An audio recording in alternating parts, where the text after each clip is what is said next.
Whether you are proposing to somebody or you're a photographer about to photograph a proposal, this is a video you don't want to miss.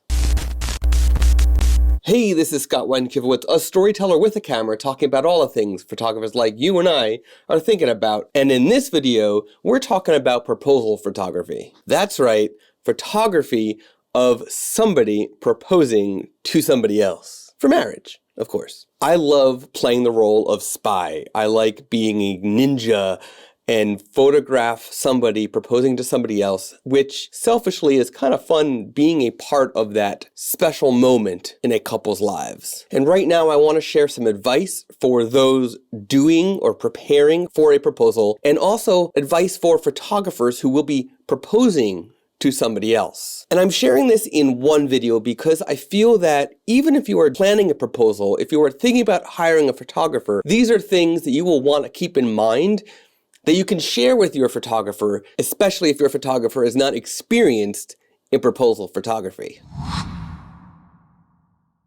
So I asked two clients about their experience with proposal photography and some advice that they would share. So I thought before I share my own tips, I would share some of their advice that they shared with me to share with you. Asking for help was big. I couldn't have done any of it on my own, and planning well enough in advance so that when the day comes, the only thing that needs to happen is the pieces need to go as planned. It makes it easier to manage any mistakes or curveballs if you put the effort in beforehand. Yes, planning.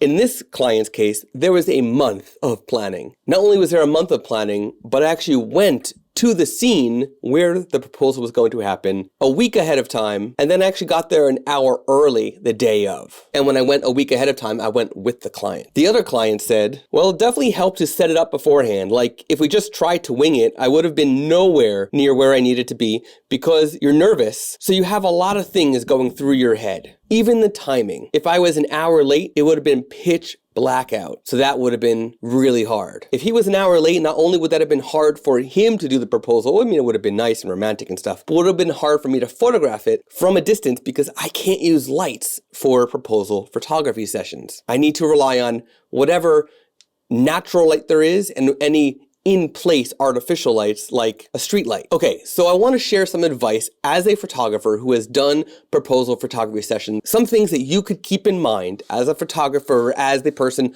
planning the proposal to make things easier for you. First up is to scope out the location in person. If you have never been there as the person doing the proposing or as the photographer, and you can get to that location ahead of time, get to the location ahead of time. Figure out where you're going to do the proposing. Figure out where the photographer can hide. Where can you hide that you won't be seen by the person being proposed to? Now, scoping out in person is the best way that you could do it without a doubt. It is the best way that you can do this. But there is another way. If you cannot get to the actual location, there's something called Google Maps and Google Earth. I have found that Google Earth is more detailed in some cases and Google Maps is more detailed in satellite view in some cases. But I combine the two and I can look at a scene, figure out where there might be a good place to hide. Now, that scene might have changed over time. For example, in one of the proposal photography sessions I did in Google Earth and Google Map, there was a whole bunch of trees. But when I was there in person, there were no more trees. Where am I going to hide? So using software like that can really help you plan.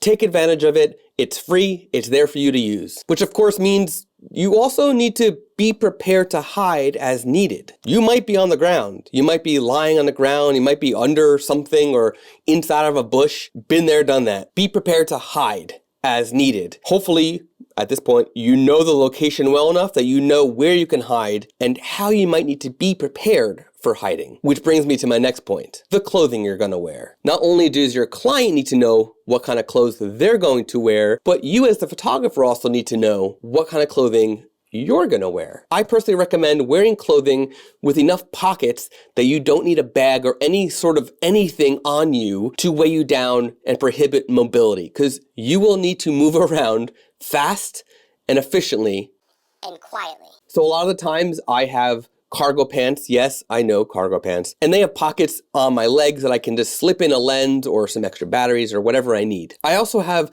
clothing from Scotty Vest. I have some jackets from them, some vests, and there are a ton of pockets so I can slip in all the equipment I need and have it with me. If it's cold enough out that I need a jacket, that's got me covered. Of course, you gotta make sure you have a hat. I like wearing tilly hats, but there's a bunch of hats you can wear. You gotta protect yourself from the sun. You need to make sure that you're safe. I am a Spider Holster ambassador. They are not sponsoring this video at all, but I love their products. And I find that the freedom of not having a neck strap is even more important when doing a proposal photography session. So I recommend something like the Spider Holster system that you can just hang the camera on your hip at any time, right off your belt, and be on your way. This means I can have 1 or 2 cameras, one in hand, one on my hip, or 3 cameras, one on my hand and 2 on my hips, and I can switch lenses, I can switch cameras very fast, very efficiently, and I still don't have a bag to hold all this equipment, and it's not hurting my back or my shoulders. Now, depending on what you are doing in this session, if you are doing video and you can be stationary and out of the way, sure, use a tripod.